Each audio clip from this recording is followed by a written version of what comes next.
இன்னைக்கும் சனி பகவானை பற்றின ஒரு கதையை நான் உங்களுக்கு சொல்ல போகிறேன். முன்னொரு காலத்தில் ஒரு பெரிய ராஜ்யமா, அந்த ராஜ்யத்தில் நீதியான அரசர் ஒருத்தர் ஆட்சி செய்து வந்திருக்காரு. அவர் ரொம்பவே பக்குவம் உள்ளவரும் பக்தியும் உள்ளவராம்.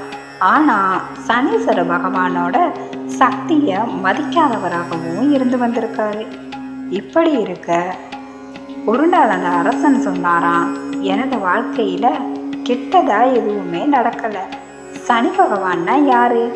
நான் ஒருவன் தான் எனது விதியை உருவாக்குறேன் அப்படின்னு சொன்னாராம். இதனை கேட்ட சனி பகவான் சாமானியமாக இருந்தாலும் நீதி தேவன் சனீஸ்வரர் தான் அப்படிங்கிறத உணர வைக்கிறதுக்காக அவனை சோதிக்க விரும்பினாராம். அந்த நாள்ல இருந்து ராஜாவோட வாழ்க்கை முற்றாக மாற தொடங்கிருச்சான். செல்வமெல்லாம் அழிஞ்சு போகுதான், நண்பர்கள்லாம் மறைந்து போனார்களாம், உடலும் நோயிற்று போயிருச்சான்.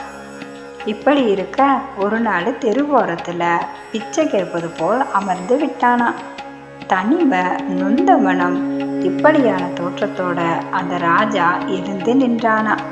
ஓ சனி பகவானே, இது எனது அகந்தையை உடைத்து போட உமது திட்டமா? நான் நன்றாக புரிந்து கொண்டேன். நீ தண்டிப்பவர் இல்லை, உணர்வு புகட்டும் ஆசான்னு சொல்லி. இதனை கேட்ட சனி பகவான் பரிவோடு அந்த அரசன் முன்னாடி தோன்றினாராம்.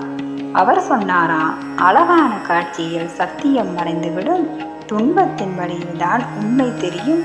நீ இப்போது உண்மை அரசனாக உயர்ந்தாய் அப்படின்னு சொல்லி மறைஞ்சிட்டாராம். அரசன் மீண்டும் தனது சிம்மாசனத்தை வந்தடைஞ்சாராம். ஆனா இப்ப அந்த அரசனோட மனசுல அகந்தை இல்லாம போயிட்டு பக்தியும் பரிவும் மட்டுமே இருக்குதான்.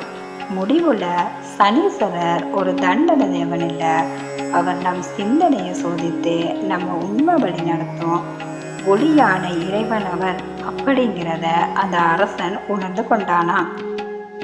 நன்றி. மீண்டும் இதே போன்ற ஒரு பதிவில் உங்களை சந்திக்கின்றேன்.